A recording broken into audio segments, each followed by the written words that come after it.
What if you know that feeling when someone says something that ruins your entire day? What if I told you that feeling only lasts 90 seconds unless you keep feeding it? Here's the truth. Anger is a choice. Neurologically, the stress chemicals that create anger naturally flush from your system in exactly 90 seconds. But we keep the anger alive by replaying the story, rehearsing our comeback. It's like having a smoke alarm that goes off when you burn toast, but instead of opening a window, you keep making more toast. Next time someone cuts you off in traffic, notice what happens. Your body floods with stress hormones.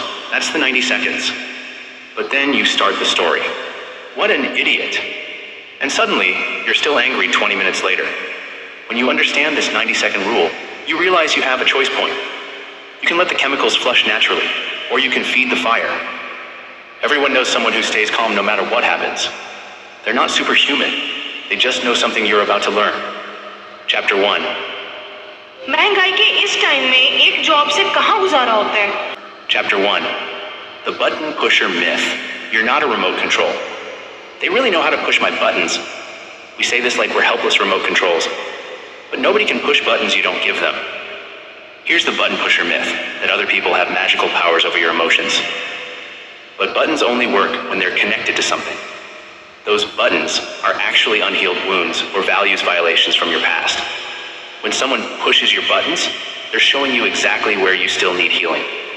Your coworker makes that sarcastic comment that always sets you off. Instead of automatically reacting, pause and ask, what is this really about?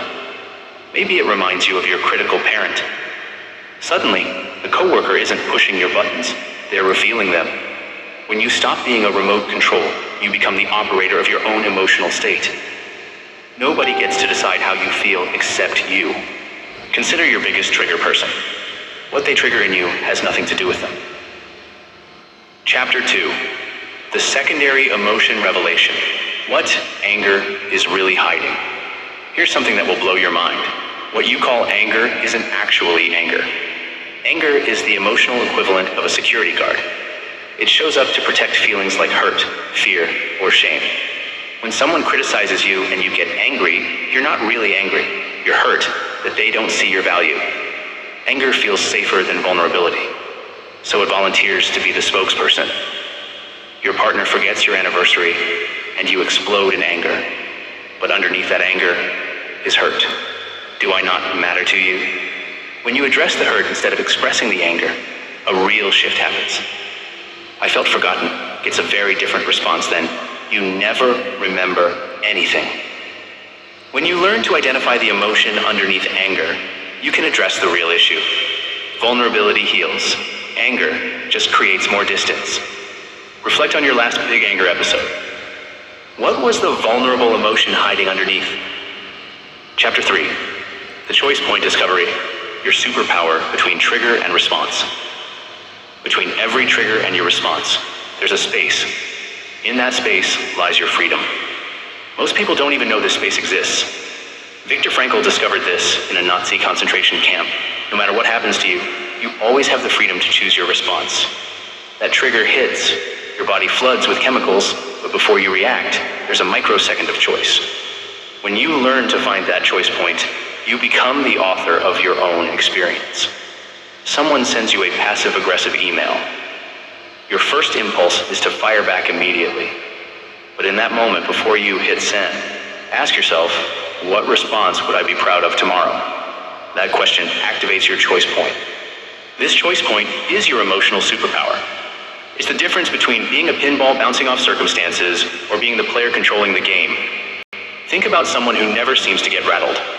They've mastered the space between trigger and response. You can too. Chapter 4. The observer self technique. Watching your emotions like weather. What if you could watch your emotions like weather patterns instead of being swept away by every storm? Inside you is an observer, a part that can watch your emotions without becoming them. You can notice, anger is arising, heart rate increasing. But you don't become the anger, you observe it. This observer self is always calm, always present.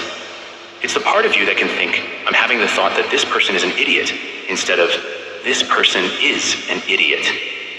Your teenager rolls their eyes at you. Instead of immediately getting defensive, activate your observer. I notice irritation rising. Now you're watching the emotion instead of being hijacked by it. From this space, you can choose a response that actually helps. The observer self gives you emotional immunity. You can experience any emotion without being controlled by it. Think about a time you stayed calm in chaos. You were using your observer self. Now you can do it intentionally. Chapter 5. The Reframe Revolution. Difficult people as emotional trainers. What if difficult people aren't obstacles in your path, but personal trainers for your emotional fitness? This perspective shift will change how you see every challenging person. Every difficult person in your life is showing you exactly where you need to grow. That critical boss, they're training your resilience muscle. That passive-aggressive neighbor, they're developing your boundary-setting skills.